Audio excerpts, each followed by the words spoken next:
So again, my name is Mallorie Williams. I've been with the Moon Group for about 2 years now. Deidre is the CEO, boss lady of the Moon Group. Yes. She and I met years ago. I'm also a dance fitness instructor, and she was taking my classes, and we just clicked immediately. So when she started the Tax Academy, I was part of the first group, and been with the team riding ever since, and for the long haul. So I've got about 2 years with Deidre. I also have about 5 to 7 years in payroll. So pretty knowledgeable, Love to Awesome. help. Awesome. Awesome. Now, the theme that you guys have right now is cuffing time. Don't get caught slipping. It's cuffing season. Yep, that's right. Yeah. Season time. Okay. Cuffing season, cuffing time, either way. Okay. So tell me a little bit about that. So cuffing season, like during this time of year, it's starting to get cold. Today is like our first actual cool day of the season. You know what I mean? So everybody's getting all booed up. Everybody's, wanting to snuggle up, be in the fireplace. Yeah. But what we want to make sure everybody knows is while you're cuffing, while you're snuggled up, go ahead and snuggle those receipts, those IRS forms that you need for tax season, so that when tax season comes, it's not a surprise. It doesn't hit you like, it came out of nowhere. You're already prepared for it. Right. I know you do individual taxes as well as business taxes. Yeah. So what are the documents that people should be collecting? You kind of hinted on a little bit, but go in a little more detail. In its basic form, we need our W-2s or our 1099s. Then we also want to have any documentation related to like medical expenses or charitable donations. Those could be considered as deductions on your return, which is essentially going to maximize your refund.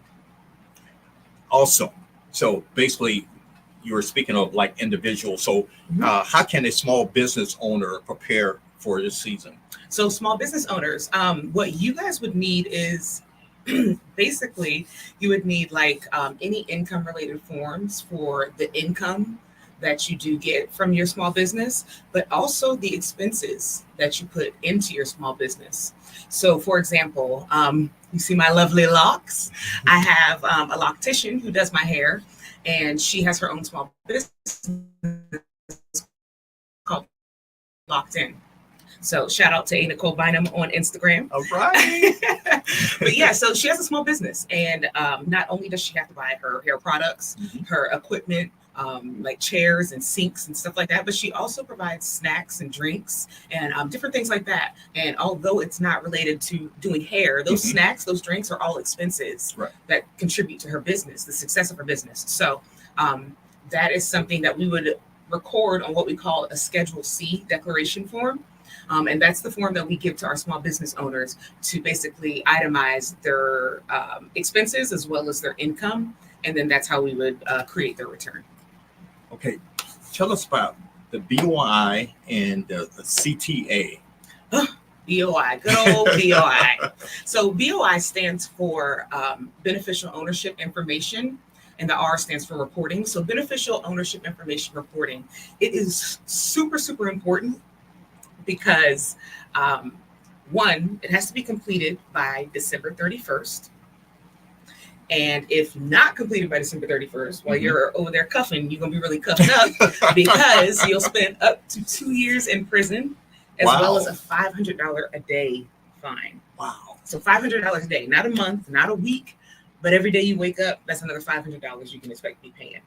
So the purpose of the BOI reporting is basically so that our old dusty Uncle Sam has the ability to basically track who is responsible for the taxes for whatever business. Right. And it's only applicable to active LLCs. So yes, business, that reporting is extremely important because nobody wants to be locked up. You can be locked up for 2 cuffing seasons. Wow. If you don't get that reporting done by December 31st. So definitely go to booktmg.net. Go ahead and book some time with us and we will get you taken care of. And you definitely don't want to be cuffing locked up. No ACON. Okay, you mentioned LLCs. How do someone know if their LLC is active? And I know there are different types of, I guess, a business organization. Can you go down the list of the things a person can, if they're thinking about having a business, other than, their, the general partnerships, LLCs, S corporation, C corporation, et cetera, et cetera. Mhm. So the LLC, what's so specific about that to make sure somebody know they're active? So if you want to determine, so a lot of times people will, for example, in January, start a new business. It's a new year. Let me get these new goals, chop them down. People will start a business in January. Then, life be lifing.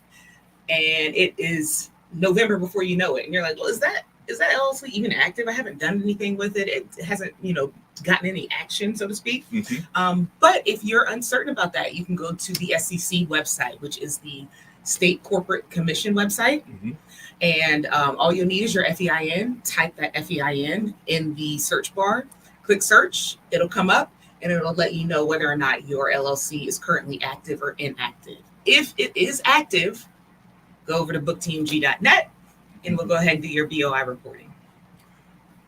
Why is it important for a person to have an annual checkup with a group like what you're representing?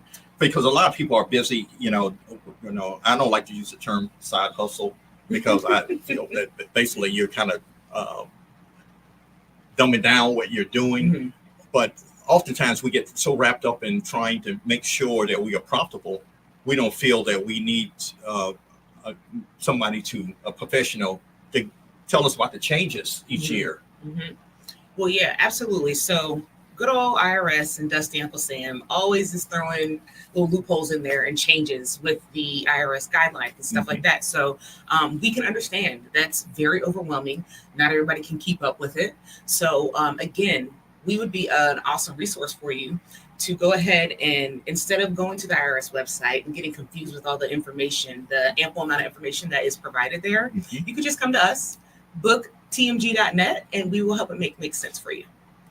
I've looked at those codes, and you're talking about a book about this thick. Yeah.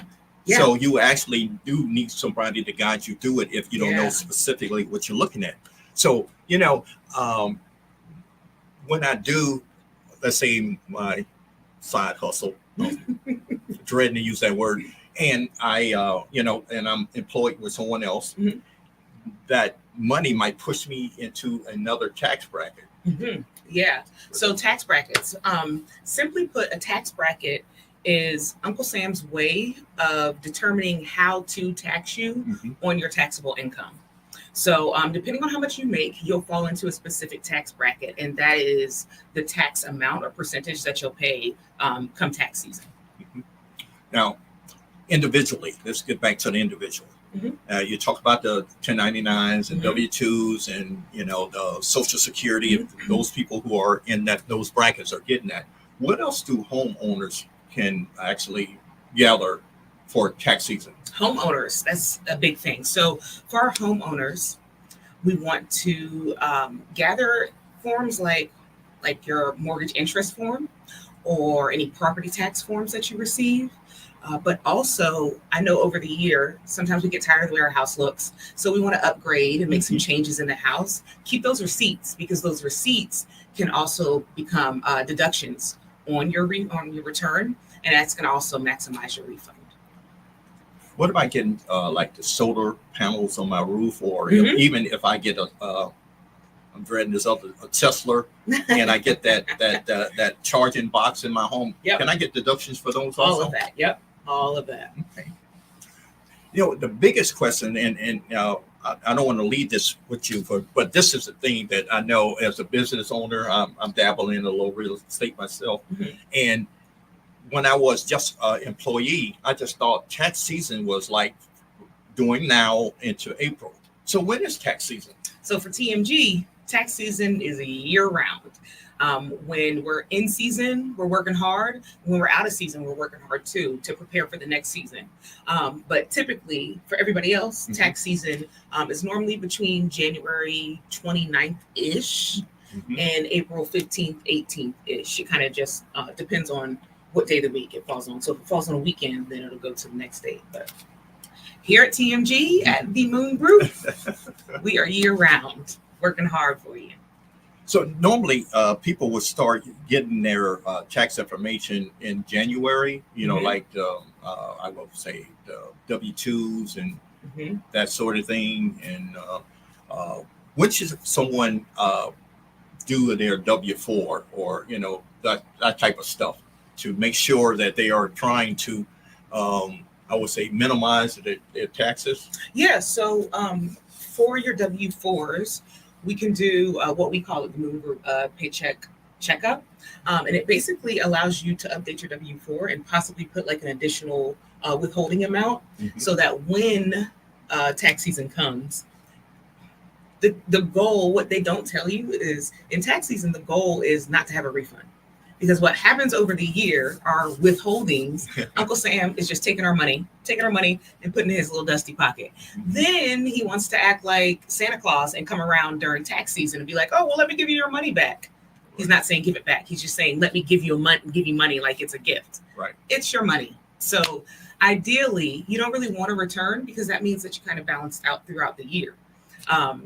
However, again, like I said, Uncle Sam likes to dress it up like a pretty bow in a gift and give us our own money back at the end of the year. So, is there any other tips that you can give our viewing audience to help them, encourage them that basically you are the person they need to talk to? What else do you need to know? My only advice would be to book with teamg.net. We are here and happy to help. We don't just do taxes. You can go to other places where they just do taxes. They do some data entry, but we know taxes. So you can contact us at 833-864-1040, like the form, the tax form 1040. We do that on purpose. Or you can also, again, go to booktmg.net and book some time with me.